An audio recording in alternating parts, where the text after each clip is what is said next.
सुबह उठने में बड़ा ही आलस आता है, स्पेशली छुट्टी वाले दिन। लेकिन आज अपने आप ही जल्दी आँख खुल गई। तो सुबह के 6 बजे हैं और देखिए कितना प्यारा मौसम हो रहा है।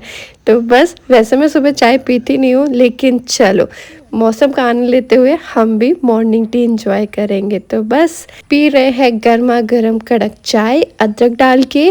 और ये देखिए नज़ारे। आज की सुबह है अगेन पहाड़ों से।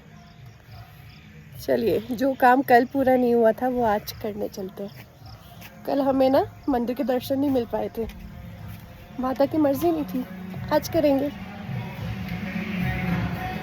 सुबह फ्रेश फ्रूट खाना चाहिए, और फ्रेश फ्रूट खुद तोड़ के खाओ तो और अलग ही मज़ा है।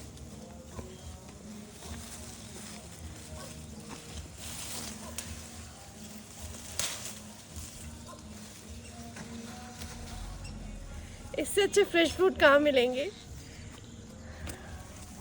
चलो आज का जुगाड़। सुबह 7 बजे हम निकल रहे हैं, तो ब्रेकफास्ट तो किसी ने किया नहीं है, तो फ्रेश फ्रूट्स खाएंगे रास्ते में। सुरखंडा देवी माँ का मंदिर 51 शक्तिपीठों में से एक है। कहा जाता है यहाँ पर माता सती का सर आके गिरा था, तो इन्हें सुरखंडा देवी का नाम जो आया है ना, वो सिरखंडा देवी मतलब सिर गिरा हुआ। इस तरीके से सिरखंडा देवी से फिर सुरखंडा देवी मंदिर का नाम इसका आया है। तो बस हम वहीं जा रहे हैं। इससे पहले हम लोग एक और 51 शक्तिपीठों में से एक गए हैं, कामाख्या देवी का मंदिर। वहाँ बहुत ज़्यादा भीड़ होती है, लिटरली बहुत ज़्यादा। 4 से 5 घंटे आपको लाइन में लगने होते हैं। तो हम पहुंच गए हैं अभी मंदिर। देखते हैं यहाँ के क्या हाल है। सुबह सुबह गए थे और काफ़ी ज़्यादा यहाँ पर ठंडक थी। रियांश को सर्दी भी हो रही थी। मैंने बोला जैकेट पहन लो, लेकिन दीदी की जैकेट नहीं पहन सकते ना। ईगो आ गया वहाँ पर कि भाई मैं गर्ल्स की जैकेट कैसे पहन लूँ। और जब हम जा रहे थे ना, मेरे को बहुत गंदा लगता है सही में। लोग क्यों इतनी अच्छी जगह को गंदा करते हैं, स्पेशली मंदिर वगैरह को तो छोड़ दो। वहाँ तो मतलब आप शांति के लिए जाते हो, वहाँ देवी माँ है, वहाँ तो गंदा मत करो कम से कम। लेकिन नहीं, लोग नहीं मानते बिल्कुल भी। वो लोग भाग गए आगे।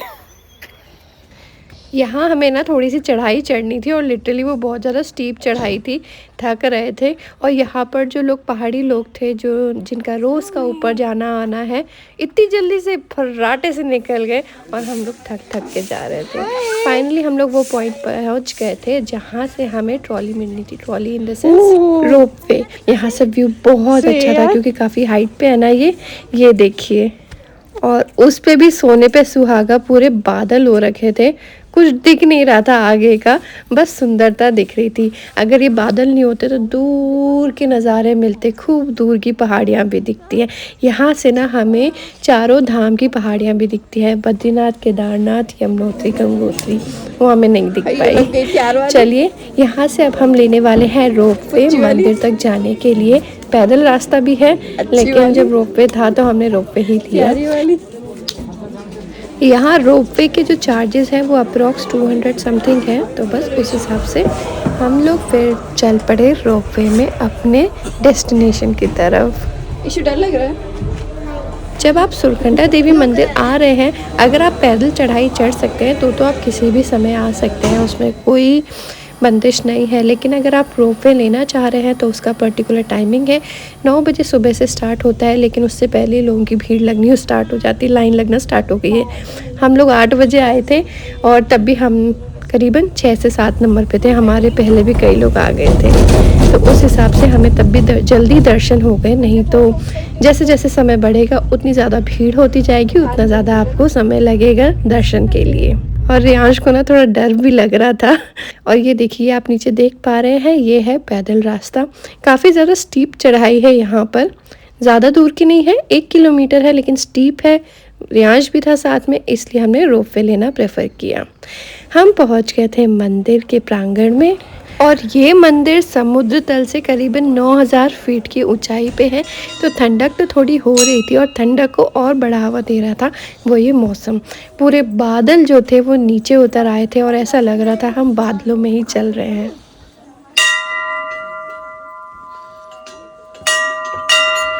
और जब हम मंदिर के प्रांगण में पहुँचे ना, मुझे सच में विश्वास ही नहीं हुआ कि मतलब बिल्कुल भी भीड़ भाड़ नहीं है। काफ़ी अच्छे दर्शन हुए, सुकून से दर्शन हुए, कोई धक्का मुक्की नहीं। जितनी देर आपको माँ के दर्शन करने हैं उतनी देर आराम से वहाँ बैठी, कोई जल्दबाजी नहीं है। इवन गर्भगृह के अंदर भी, गर्भगृह की मैंने यहाँ पर कोई फ़ोटो नहीं ली है, मुझे वो चीज़ उचित नहीं लगी। और ये देखिए बाहर से कितने सुंदर नज़ारे हैं। मुझे एक चीज़ का अफ़सोस रह गया कि मैं सोच रही थी कि मुझे यहाँ से वापस से चारों धाम की पहाड़ियाँ नज़र आएंगी, मैं दर्शन करूँगी, लेकिन लगता है आज भगवान जी को ये मंजूर नहीं था, इसलिए उन्होंने पूरा बादल कर दिया। और बस अब बारी आ गई थी हमारी नीचे जाने की ट्रॉली से ही, क्योंकि मौसम ख़राब हो रहा था। वहाँ सब बोल रहे थे कि आप जल्दी जल्दी कीजिए वरना रोप वे चलना बंद हो जाएगा, फिर आपको पैदल जाना पड़ेगा। तो बस हमने जल्दी जल्दी किया, क्योंकि यहाँ अगर हवा ज़्यादा तेज़ चलने लगेगी या बारिश स्टार्ट हो जाएगी तो रोप वे बंद कर दी जाती है। यही कारण था कि कल हम सुरकंडा देवी माँ के दर्शन नहीं कर पाए थे, क्योंकि कल जो है ना रोप वे बंद कर दी गई थी 2 बजे के बाद से, क्योंकि काफ़ी ज़्यादा हवा चल रही थी। और फिर हम चले गए टेहरी डैम, और टेहरी डैम कितना सुंदर लग रहा है। अभी यहाँ पर कुछ मेंटेनेंस काम चल रहा है शायद से, इस कारण से ये जो आउटलेट है ना वो बंद हो गया है, इसलिए दूसरी साइड पानी नहीं दिख रहा है, एक ही साइड पानी दिख रहा है। तो जिस साइड पानी है चलिए उस साइड चलते हैं। लेकिन सुबह से कुछ नहीं खाया है, 2 बज गए हैं, तो सबसे पहले पेट पूजा फिर कोई काम दूजा। और ये देखिए पानी कितना सुंदर लग रहा है, बिल्कुल नीला पानी, बिल्कुल गंदा नहीं है।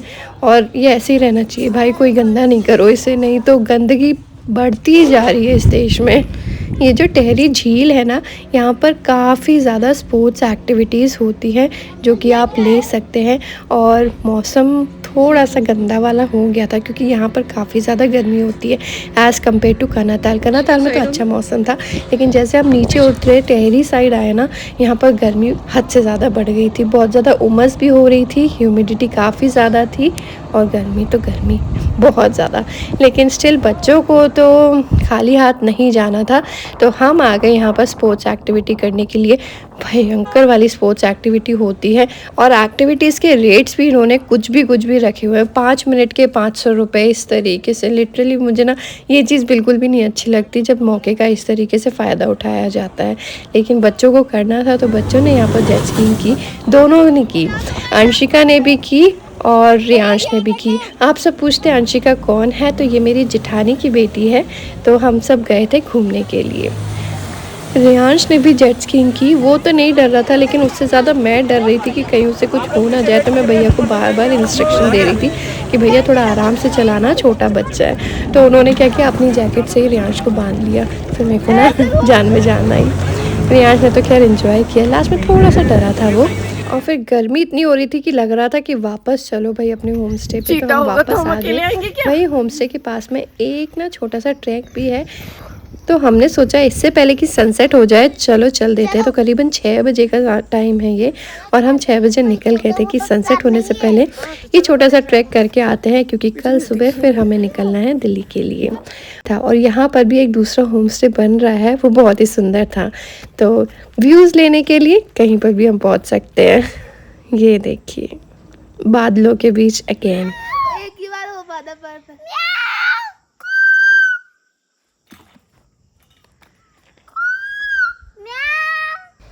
यहाँ पर एक और होम स्टे बन रहा है, काफ़ी ज़्यादा सुंदर बन रहा है ऐसा मुझे लग रहा है। तो देखिए ये टेंट टाइप के स्ट्रक्चर में बन रहा है। वहाँ अभी ना कंस्ट्रक्शन चल ही रहा है, अभी पूरा बना नहीं है। तो हम पहुँच गए एक्सप्लोर करने के लिए। मैं सोच रही हूँ जब ये होम स्टे बन जाएगा तब कितना सुंदर लगने वाला है, नहीं? विंडो रहेगी ऐसी। ये देखिए कैसा टेंट टाइप है, और ये देखिए किस तरीके से विंडो है कि आप बेड में सोएंगे और सोते सोते आप नज़ारे ले सकते हैं सितारों के। और व्यू तो बहुत अच्छा है ही, क्योंकि सामने कुछ भी नहीं है, खाली है सब, सिर्फ बादल नज़र आएंगे आपको और हरियाली और पहाड़ और दूर तक वैली, उत्तराखंड की वैली। उसके बाद हम निकल पड़े वापस से अपने रूम की तरफ, क्योंकि अब बोर हो गए थे। एक ही जगह पे ज़्यादा देर क्या ही कर सकते हैं। मैं सोच रही थी यहाँ से मस्त वाला सनसेट शूट करूँगी, लेकिन बादल इतने हो रहे थे, ना तो सूरज ढंग से दिख रहा था, तो सनसेट क्या ही दिखता। बस आए और सनसेट हो गया। और फिर आशीष ने बोला यार मैं तो सोकर उठाऊँ, मस्त सो गए थे। हाँ, सोकर उठे। उसके बाद उन्होंने बोला पहले तो कुछ चाय पीते हैं और पकोड़े खाते हैं। और उसके बाद फिर हमने मतलब थोड़ी देर बाद डिनर किया। डिनर बहुत अच्छा था। ये जो राजमा बने थे सिंपल थे बहुत ही ज़्यादा, और काफ़ी ज़्यादा अच्छे लग रहे थे। मुझे तो सिंपल फूड में ज़्यादा टेस्ट आता है एज़ कम्पेयर टू वो ज़्यादा तेल मसाले वाला। कभी कभार बनाते हैं, लेकिन इस तरीके से नॉर्मली ज़्यादा अच्छा लगता है। और इसके बाद आज था भाई वर्ल्ड कप, तो आशीष ने तो अपना खूब वर्ल्ड कप एंजॉय किया। और इस तरीके से हमारा ये दिन भी ख़त्म हो गया। आई होप आपको वीडियो अच्छा लगा होगा। एंजॉय।